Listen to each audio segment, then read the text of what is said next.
The American Revolution. The American Revolution is the name usually given to that strange and unique conflict that developed in the American colonies of Great Britain and lasted from about 1775 to 1782. The reason that I say it is the name usually given to that is because you must understand that historians had quite a difficulty in deciding what to call it. You see, when you're writing history, you can decide what a war is by examining its nature and deciding in general how to classify it, but the American Revolution falls short of providing us with a prototype of anything. It is completely unique in the history of human civilization. Now, I must point out that by no means is this the only time that people have started a revolution against their government, nor is it, say, a unique period in that sense. The French revolted against their government, and there have been many, many people revolting against their various governments from time immemorial. Revolt against government has been more or less a standard operating procedure. But in our own case, there is a uniqueness that ascribes to it that I think we should understand. It would be important that we do. You see, when historians examine conflict, they tend to classify it generally in two broad ways. Either it is an international conflict or it is an internecine conflict. Now, if it is an international conflict, there has to be two governments, two military forces, two services of supply, two resources that can be drained, and you have a war between powers. That is, you have two governments fighting each other. That would be characteristic of any international war. It would also be true if you have blocks of nations on both sides. That too would be called an international war. When this happens, we tend to call it a world war because it involves a number of nations on each side.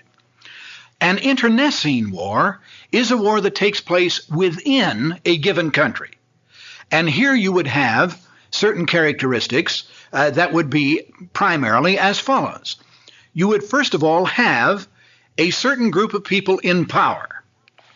We often refer to them as the ins, or the in group. And then there is another group that would like to have power, and these are the outs, or the out group, the people who are out of power. And it works out so that the people who are out of power cannot figure out how to get power unless they do so by means of violence. And so they institute an internecine war in which the outs attack the ins and try to capture the seat of power. Now that was typically what happened in the French Revolution. It is particularly what happened in the Russian Revolution. And at the outset, it is undoubtedly what many historians thought had happened in the American Revolution. So here is, you see, another characteristic that accompanies internecine war. An internecine war is traditionally fought around the throne room.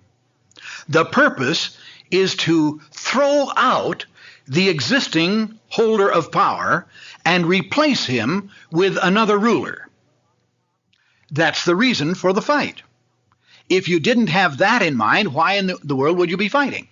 So revolutions of or rather, let me restate it, internecine wars have taken on the characteristic of revolutions, and most internecine conflict has been called a revolution if it succeeds. Now, if a revolution doesn't succeed, it is called treason, and the people instigating it are hanged. So actually, you don't really call it a revolution unless it succeeds.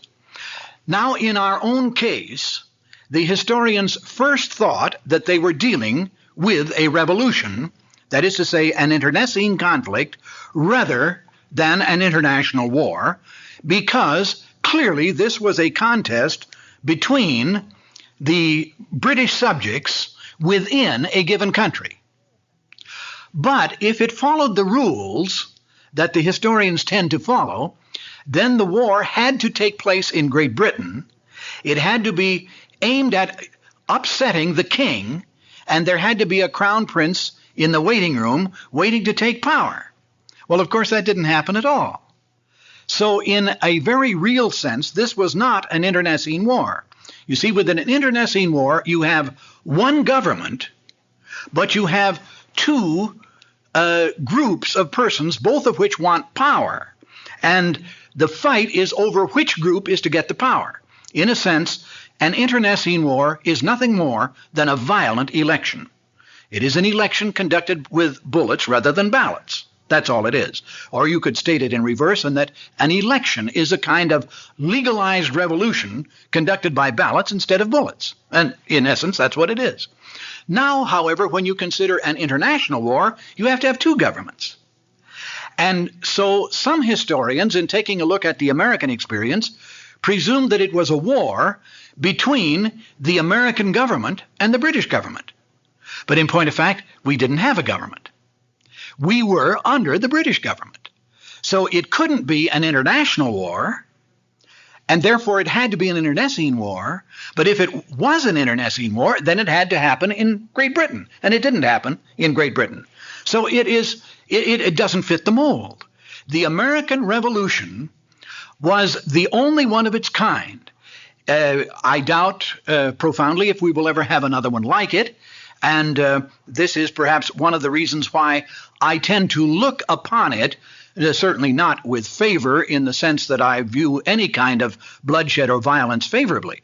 But I think that there was a spirit in it that is an important thing for us to grasp and understand.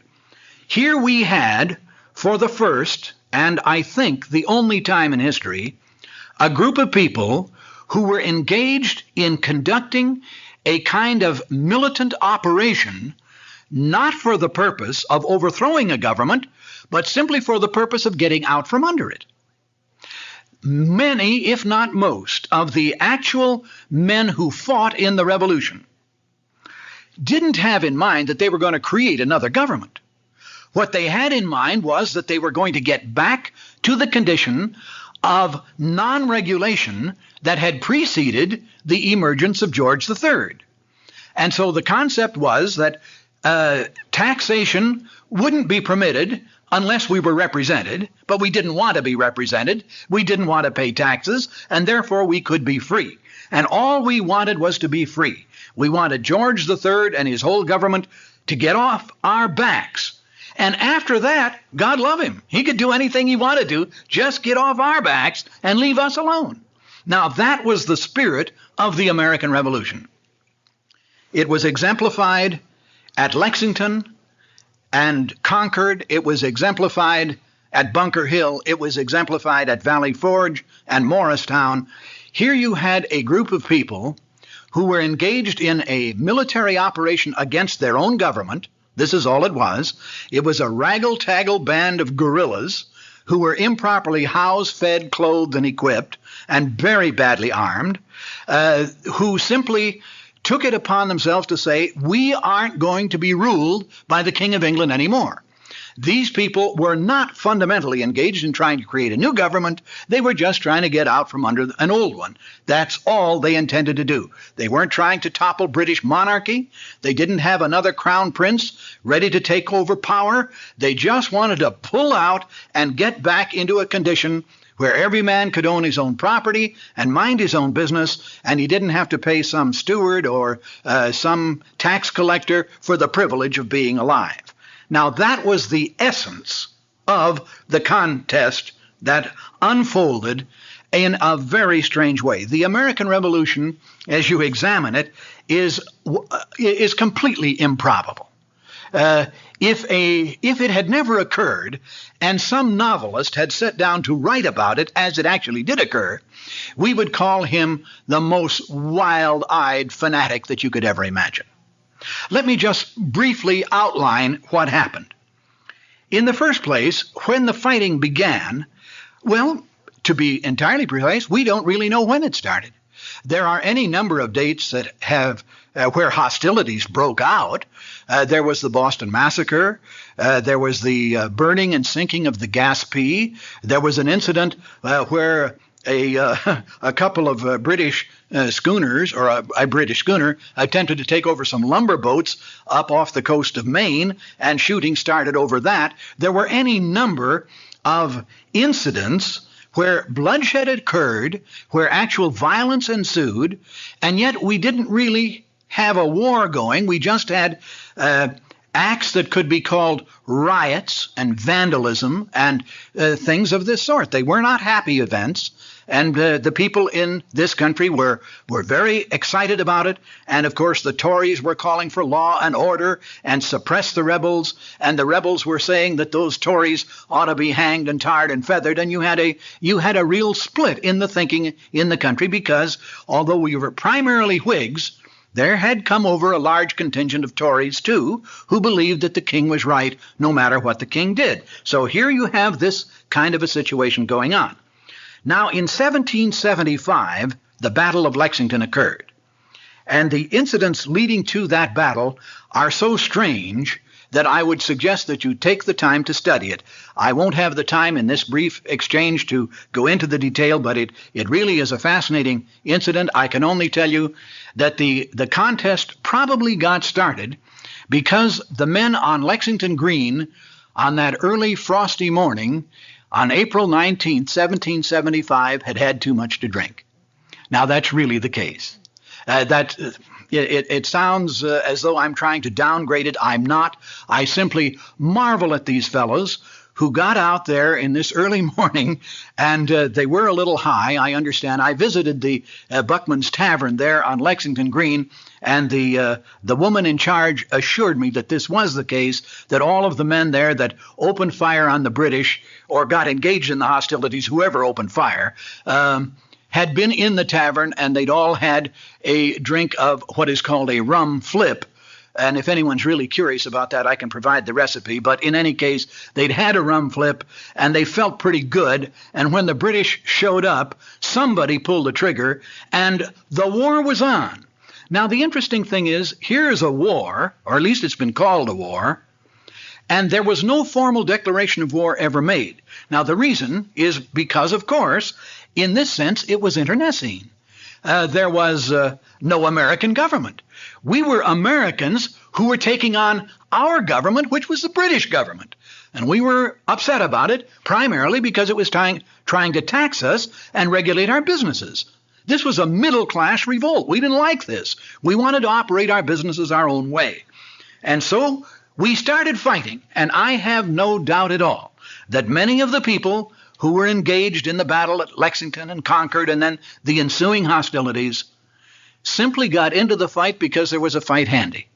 We Americans have always tended to be a little bit pugnacious and belligerent, and if there's a fight going on, we like to jump into it.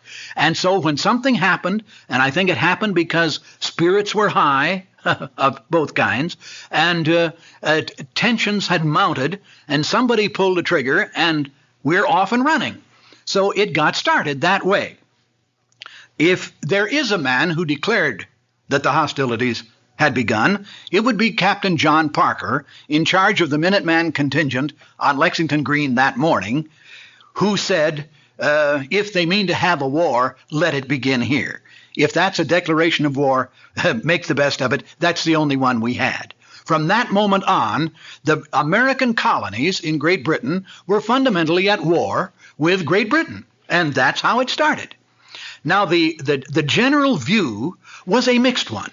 As I say, I'm sure a great many people just got into the fight because they like to fight.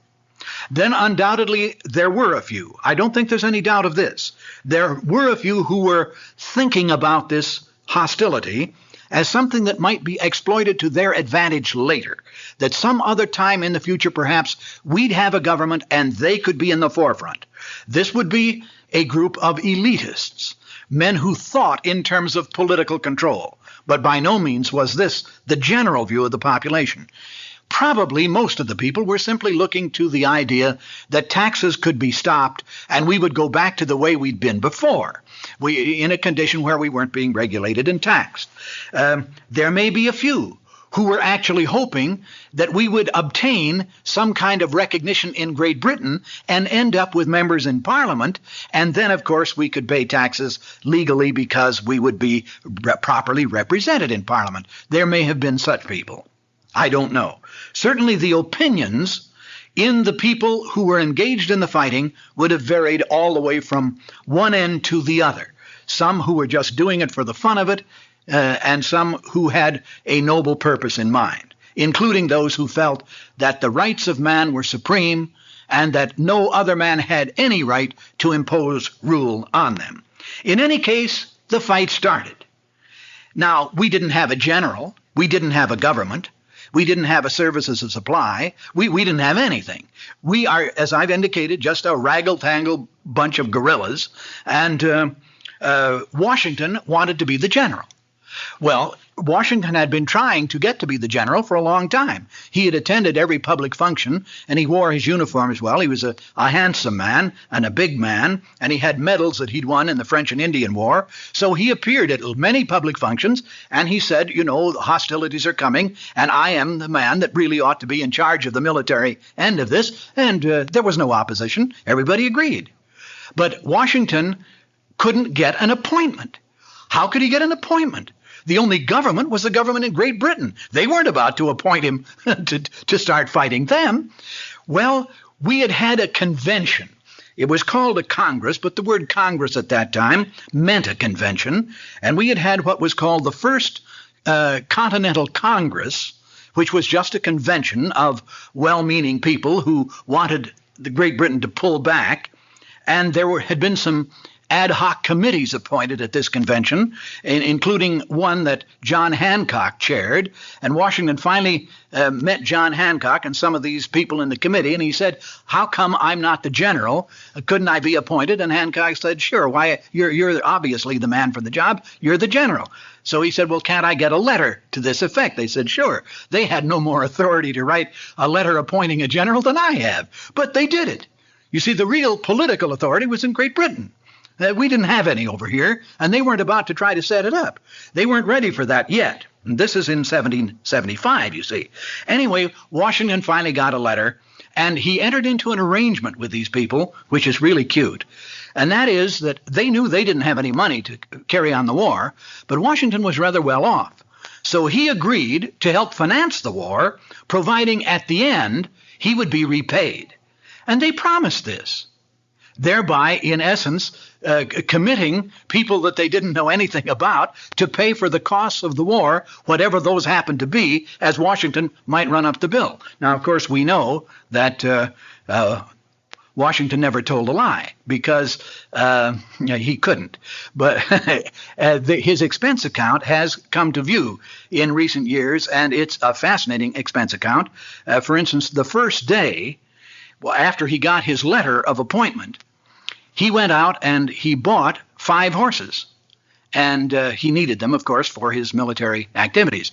And the cost of the 5 horses is listed as $7,000, which even today would be a pretty good price to pay for a horse. Anyway, his costs were fairly substantial. You know, he lost all his money during the war, but he made it back afterwards. So really, he did a tremendous thing. No one can fault Washington on his courage and his persistence. Here is a man who had a jaw that jutted out like the Rock of Gibraltar. And when he started on a course, he followed it through. In fact, so much so that you couldn't believe some of the things that he undertook to do. But you have to understand that we had the Battle of Lexington, the Battle of Concord, the Battle of Fort Ticonderoga, and the Battle of Bunker Hill. All of these took place before we had a general. Now try to find a situation like that someplace else in history. Washington accepted his appointment after the Battle of Bunker Hill had been fought, and he took charge of things then.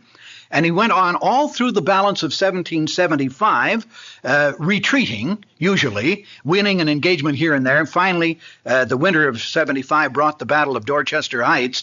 The cannon that had been captured at Fort Ticonderoga had been dragged down and set in position on Dorchester Heights. And with these, he shelled Boston and drove the British out. That had become a British stronghold. They'd moved in, and Washington got rid of them in December and January of 75-76.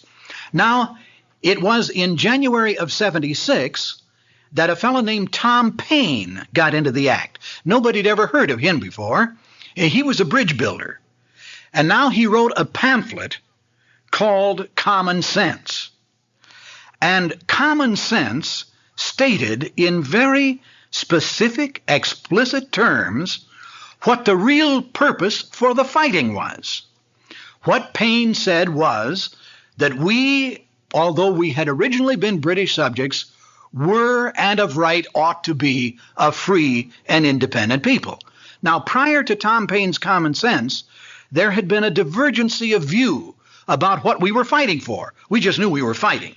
But now Paine wrote Common Sense, and everywhere that pamphlet was read, people heaved a sigh of relief and said, oh, well, this does make sense. I guess this is what we're doing. Washington finally got a copy of Tom Paine's Common Sense and wrote in his diary, "At last I know what I'm fighting for." He was the general. It took Tom Paine, a bridge builder, to tell him what he was fighting for. Because, you see, he wasn't representing a government. There was no government to tell him what he was doing. So he was doing it anyway. And now Paine said this. In fact, Washington became so excited about Common Sense when he read it that he bought enough copies so that every member of the army could get a copy. And he had it distributed to them. Then he found out they couldn't read. So he had them assembled, and he had it read to them. It was the first orientation lecture in the American Army, the reading of Tom Paine's Common Sense. Well, after that had become popular, then those persons who were somewhat elitists and who felt that they were the movers and the shakers getting things done, they discovered that Tom Paine had actually run off with the intellectual leadership. And they said, we can't let that happen. And so these people got together in July of 76 to write the Declaration of Independence. The Declaration of Independence is, in essence, a paraphrase of many of the things that Paine said in Common Sense. But now nobody knew anything about Paine, and these were the important people in this country, such people as Jefferson, Hancock, Adams, Patrick Henry, etc. These people got together and they wrote and signed the Declaration of Independence. It's an extremely interesting and a very vital document. Of course, it has no legal standing. Remember, this was all done before we had a government, and I might assure you that there is no legal standing to the Declaration of Independence today. There are many people in this country who don't know that, strange as it may seem. Many people presume that what the Declaration of Independence tells them that is a part of the government of the United States. It isn't at all. It has no legal standing, and I know of people who have tried to take some kind of legal action based upon the Declaration of Independence, and they found, of course, that no court will listen to it because the Declaration was simply a private document. It was signed by 56 people who had no legal standing and knew that they didn't, and the only people pledged to do anything about the Declaration were the people who signed it, and that's all it was. I happen to have great respect for it because, number one, I like what it said, and number two, I like the fact that the fellows who said it were man enough to put their names to it. I would respect it even if I didn't like it on that basis, and I happen to like what it said, so I'm very sympathetic to the Declaration of Independence and to the ideas it enunciates. Anyway, we got the Declaration of Independence in July of 76. Shortly thereafter, France came in as our ally. When France discovered that the leading citizens in this part of the world were ready to officially state to Great Britain that we were going to separate and go our own way, that gave France a good reason to get into it. France didn't have any particular love for the American colonies, but she was still smoldering in resentment from the last war she'd had with Britain, wherein she'd lost Canada. So this gave her a good opportunity to get back at Great Britain, and she came in as our ally. And it's a good thing she did, because she paid most of the bills and provided most of the troops from that time on until it was over. In fact, all that Washington was able to muster here in this country was just a small band, sometimes possibly as many as 8,000 to 10,000 Native Americans who were in the fight, but there might be twice that number of French who were our allies and who were carrying on the war with us. So we went on from that point, Washington retreating and losing battle after battle, once in a while winning one, but staying with it no matter what happened, through thick and thin. He processed the war, and finally we get up into 1781. Let me take that first.